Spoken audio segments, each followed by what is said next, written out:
말씀 가지고 일어나 건축하자는 제목으로 말씀의 은혜를 함께 나누기를 원합니다. 우리 토요일 새벽에 느헤미야 말씀으로 은혜를 나누고 있습니다. 느헤미야는 그 당시에 가장 강력했던 최강의 제국 페르시아의 고위 관료였습니다. 그러나 그 관료 자리에서 자기가 누리는 성공, 자기가 누리는 그런 어떤 부귀영화, 그것에 대하여 집착하지 않고 오히려 유다 민족을 사랑하고 하나님의 마음을 가지고 예루살렘 성을 회복시켰던 사람이었습니다. 그래서 느헤미야의 말씀은요, 사명을 가진 지도자가 어떤 모습을 가져야 되는지를 보여주는 교본과 같은 말씀이다라고 할 수 있어요. 지난 4번에 걸쳐 가지고 그 느헤미야가 그런 사명을 감당할 수 있었던 그의 재질과 그의 삶의 모습, 그의 모습이 어떤 모습인지를 살펴보았습니다. 하나님의 마음을 알고 있었던 사람이었어요. 뿐만 아니라 그 마음에 공감하며 철저하게 준비했던 사람이 바로 느헤미야라는 거죠. 그래서 그 느헤미야의 리더십을 살펴볼 수 있습니다. 사회학을 보면요, 역경지수란 개념이 있습니다. 이것은 사회학자 폴 스톨츠라고 하는 분이 쓰신 장애물을 기회로 전환하라라고 하는 책에 나오는 개념입니다. 우리가 흔히 아는 지능지수 IQ가 있죠. 이건 논리적인 판단, 어떤 그 계산 능력, 그걸 보여주는 지수입니다. 그런 지수입니다. 그 유명하게 감성지수 EQ라고 있죠. 많이 들어보셨을 겁니다. 사람이 가진 어떤 감성적인 능력을 나타냅니다. 그래서 어떤 감정을 가지고 있냐, 그 감정이 얼마나 풍부하냐에 따라서 EQ가 높다라고 얘기를 하죠. 근데 그와 유사하게 AQ라고 있습니다. 역경지수란 개념이 있습니다. 이것은 장애물 앞에 도망치지 않고 얼마나 그것을 극복할 수 있는지, 그것에 대하여 판단하는 근거라고 하는 거죠. 즉, 냉철한 현실 인식과 합리적인 판단을 근거로 끝까지 도전하는, 자신이 성취한 바를 이루는 그 능력을 수치로 나누는 것이 AQ라는 지수입니다. 그래서 설문지를 하면 그 AQ 점수가 얼마인지를 이렇게 보는 그런 테스트도 있다고 하더라고요. 근데 그 폴 스토츠라고 하는 분이 쓰신 그 역경지수라고 하는 개념을 보면 그 사람을 역경지수에 관련해서 3가지 부류로 구분합니다. 첫 번째는 어떤 거냐면 장애물이 있을 때에 도망가는 부류입니다. 회피하는 부류예요. 포기하는 사람들입니다. 두 번째 부류는 장애물이 있으면 그 장애물 앞에서 꼼짝달싹 안 하는 사람들이 있다는 거. 마치 캠프를 치고 주저앉아 있는 그런 현상 유지형 사람이 있다는 거예요. 근데 대부분의 사람들이 한 60%, 70%가 이 부류에 속합니다. 마지막은 어떤 부류냐면 어떤 장애물이 있을 때에, 역경이 있을 때에, 마치 산을 오를 때에 그 산을 정복하려고 도전하고 나아가는 그런 클라이머라고 부르는 부류가 있다는 겁니다.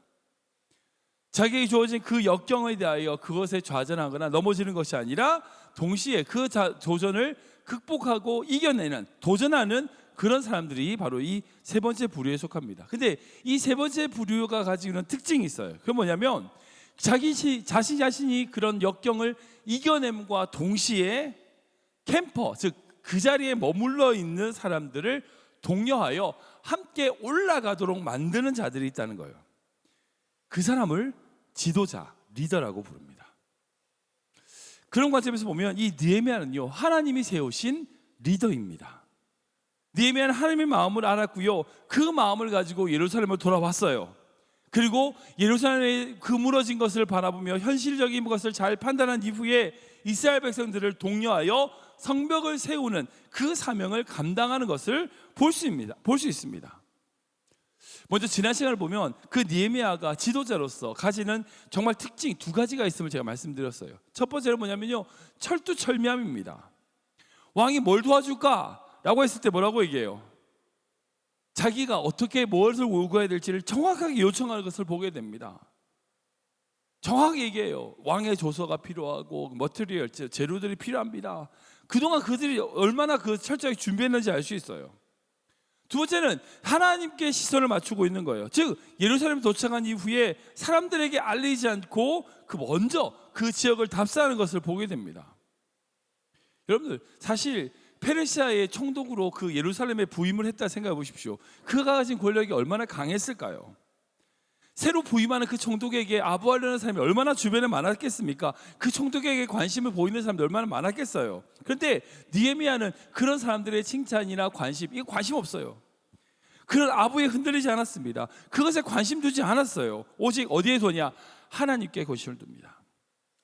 하나님께 주신 사명이 뭔지에 대하여 관심을 두는 거예요. 우리 12절 말씀 볼까요? 같이 읽겠습니다. 시작.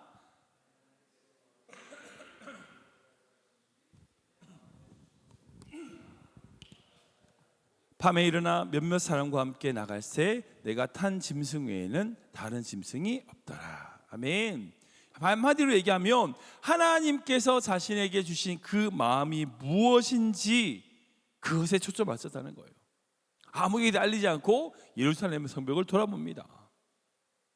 만약 그 느헤미야가 예루살렘 성벽을 그리고 이 관원들에게 내가 돌아볼 거야 라고 말했다고 생각해 보세요. 미리 말했다고 생각해 보세요. 그걸 어떻게 했을까요? 새로 부임한 그 총독인 느헤미야에게 잘 보이려고 현실을 숨겼겠죠. 느헤미야는 현실을 제대로 파악하지 못했을 겁니다. 그런데 느헤미야는 도착 이후에 사흘간 아무것도 하지 않고 밤에 몰래 나가서 예루살렘에 있는 상태를 그대로 볼 수 있어요. 그러니까 그가 자기에게 주어진 그 사명이 얼마나 진심이었는지를 알 수 있어요.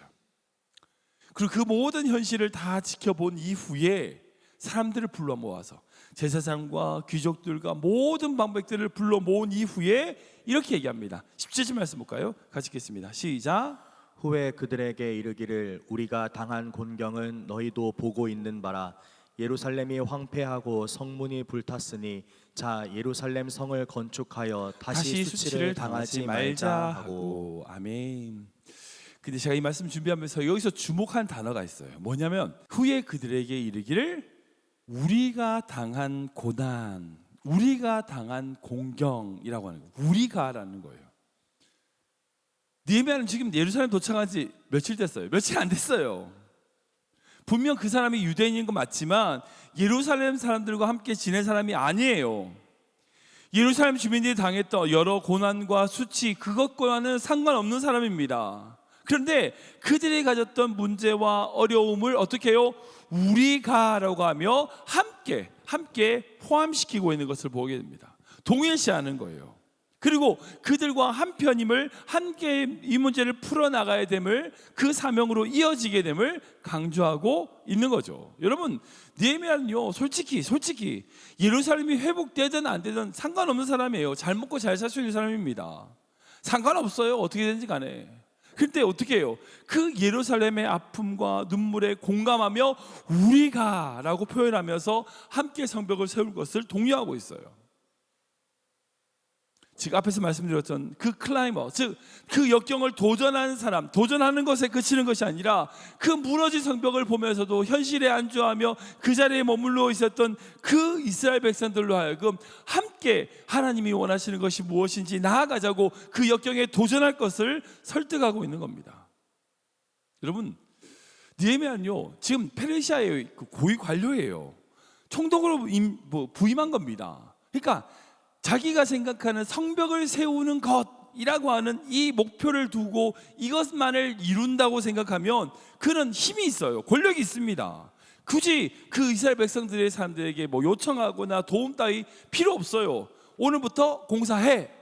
여기 이렇게 누구 가서 이렇게 공사하세요. 명령 내리면 됩니다. 왜 머티리얼 다 있으니까. 근데 느헤미야 어떻게 해요? 그렇게 안 해요. 그들에게 자발적인 동기부여로 말미암아 왜 성벽이 필요한지에 대하여 우리가 함께 하나님이 원하시는 것이 무엇인지에 대하여 설득하고 그들과 함께 동참하면서 우리가 세우자라고 얘기하는 것을 보게 됩니다. 생각해 보세요. 만약 이스라엘 백성들이 어떤 자발적인 동기부여가 없다면 그 성벽이 아무리 잘 세워져도요 그거는 뭐예요? 페르시아가 세워준 성벽일 뿐이에요. 그들의 노력의 결과가 아닙니다. 그 성벽이 아무리 잘 세워진다 한들 그 이스라엘 백성들하고 상관없는 게 돼버려요. 제가 98년도에 필리핀에 DTS 때문에 갔을 때에 킨스키즈라고 하는 사역으로 필리핀 여러 지역을 다니면서 사역을 했던 경험이 있습니다. 그때 제가 올랑코포라고 하는 도시에 어떤 교회를 가서 너무 마음이 아팠던 기억이 있어요. 교회 건물이 너무 웅장해요. 너무나 멋있게 세워진 교회입니다. 약 10년 전에 제가 부임에 갔을 때가 10년 전에 교회를 새롭게 세운 아주 예쁜 성당이었어요. 교회 예배당이었어요. 너무나 건물도 예쁘고요, 너무 아름다워요. 근데 뭔가 이상해요. 교회는 예쁜데 뭔가 이상해요. 교회가 너무 지저분하고 청소도 되지 않고요.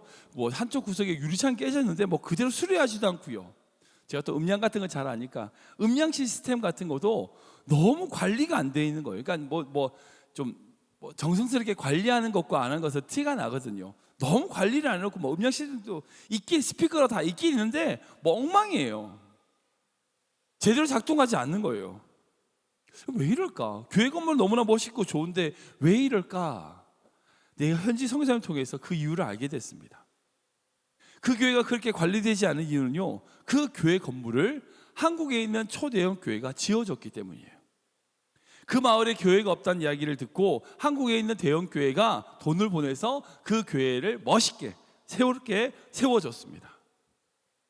그러니까 교회 건물은 너무나 멋있어요. 웅장해요. 한 200석대는 큰, 우리 교회보다 약간 작았지만 한 200석대는 큰 교회당이었고, 사택도 옆에 있고, 교회 터도 너무 좋고요, 웅벽도 있고요, 울타리도 잘 없는데 거기 울타리가 딱 닫혀져 있더라고요. 근데 문제는 뭐냐면 그 울타리 안에 있었던 그 교회 뜰이 지저분하고 쓰레기 가득하고 관리가 안 되고 있어요. 이유는 한 가지예요. 그들이 함께 노력해서 세운 교회가 아니었기 때문이에요. 그들의 헌신과 노력 없이 그저 한국에서 돈이 와서 뚝딱 교회가 지어졌으니까 그 교회당에 대한, 그 건물에 대한 애착과 정성이 전혀 없는 거예요. 매주 모여서 거기서 예배를 드려요. 근데 그 건물을 그 건물과 그 교회를 세우려고 하는 희생과 섬김의 마음이 전혀 성도들에게 없는 거예요. 니에미야도 마찬가지입니다. 만약 페르시아의 황제의 명령에 따라서 성벽을 세워라 라고 이스라엘 백성들에게 명령 내리면요, 왜 하죠? 당연히 강제 동원해가지고요, 여기 세우게 하면 세울 수 있죠. 설득의 과정 필요 없습니다. 근데 니에미야는 그렇게 하지 않았어요. 단순하게 이 성벽을 세우라고 하는 것이 페르시아 황제의 명령이라는 것이 아니라 하나님이 원하시는 것이 무엇인지에 대하여 도전하고 그 마음으로 함께 세워나간 거예요. 성벽을 세우기 전에 먼저 우리가라고 표현하면서 예루살렘 백성들이 가진 그 수치와 아픔, 고난과 역경에 공감하며 왜 성벽이 필요한지에 대하여 설득하는 과정을 거칩니다. 그 과정을 거치게 되자 이스라엘 백성들, 그 예루살렘 사람들이 이렇게 얘기합니다. 우리 18절 말씀 볼까요? 같이 읽겠습니다. 시작. 또 그들에게 하나님의 선한 손이 나를 도우신 일과 왕이 내게 이른 말씀을 전하였더니 그들의 말이 일어나 건축하자 하고 모두 힘을 내어 이 선한 일을 하려 하매. 아멘. 즉 하나님의 선하신 손으로 그 니에미야를 어떻게 도와주셨는지, 하나님이 함께 하신 증거들을 함께 나눔으로 말미암아 일어나 건축하자. 함께 이스라엘 백성들이 함께 일어나서 그 예루살렘 성을 건축하고 새롭게 하자고 하는 그런 헌신과 사명을 일깨워 주는 것을 보게 됩니다. 사랑하는 여러분, 우리 교회는 좀 어떨까요? 저 혼자 막 일하면 됩니까? 그럼 교회가 세워질까요? 아니죠. 절대 그렇지 않습니다. 물론 저도 열심히 하죠. 저도 이제 교회 목회자로서 우리 조목사님도 열심히 하고요, 목회자들이나 우리 임직자들도 열심히 해야죠. 예, 맞습니다. 근데 함께 해야죠. 함께 세우는 동역자가 없으면, 함께 땀과 눈물을 흘리는 동역자가 없으면 아무리 아름답게 교회를 세운다 하지만 소용없어요. 함께 세워야 돼요. 그래야 하나님이 원하시고 하나님이 기뻐하시는 온전한 교회를 세울 수 있습니다. 그러면서 저는 이제 기도 제목이 그거예요. 하나님, 제가 니에미야와 같은 목회자가 되게 하여 주시옵소서. 니에미야와 같은 그런 리더십으로 그 모든 성도들의 헌신, 그 눈물, 함께 그것을 모아서 하나님이 기뻐하시는 교회를 세우게 하여 주시옵소서. 니에미야가 그 이스라엘 백성들과 함께 그 예루살렘 성벽을 세웠던 것처럼 하나님, 우리 교회를 주님의 교회로 세우게 하여 주시옵소서. 그게 저희 기도 제목입니다. 저뿐 아니라 여러분들의 기도 제목 되시기에 주님을 축원합니다. 말씀 정리하겠습니다. 느헤미야는요, 정말 하나님께 쓰임받은 위대한 인물입니다. 그는 역경지수, AQ라고 하는 그 역경지수가 아주 높았던 지도자입니다. 자기가 자기의 만족, 자기의 기쁨, 자기의 성공에 도취되어 그것을 추구하는 것이 아니라 자기가 가져야 될 정말 중요한 가치, 다음 주에 나누게 될 텐데요, 그런 내면 가치, 외형 가치가 아닌 그 내면 가치를 위하여 자기의 생명과 자기의 모든 것을 투자했던 사람입니다. 여러분, 그런 사람들과 함께 일할 수 있다는 것이 얼마나 큰 축복인지 몰라요. 저는 우리 모든 성도님들이 그 느헤미야 같은 주님의 백성 되길 축원합니다. 현실에 안주하면서 그냥 사는 인생이 아니라 어떤 역경과 고난이 있다 할지라도 주님의 마음을 가지고 도전하고 그 도전을 말미암아 하나님 앞에 온전하게 영광을 돌리는, 그리고 내가 나서는 것뿐 아니라 함께 나서지 못하는 자들을 독려하여 함께 하나님의 나라와 하나님의 교회를 세워나가는 그런 믿음의 성도 되시길 축원합니다. 그 하나님의 선한 손길이 여러분들 삶을 붙들어 주실 줄 믿습니다. 여러분들의 가정이 그렇게 하나님의 은혜 가운데 세워지는 귀한 가정 되시길 주님의 이름으로 기도합니다.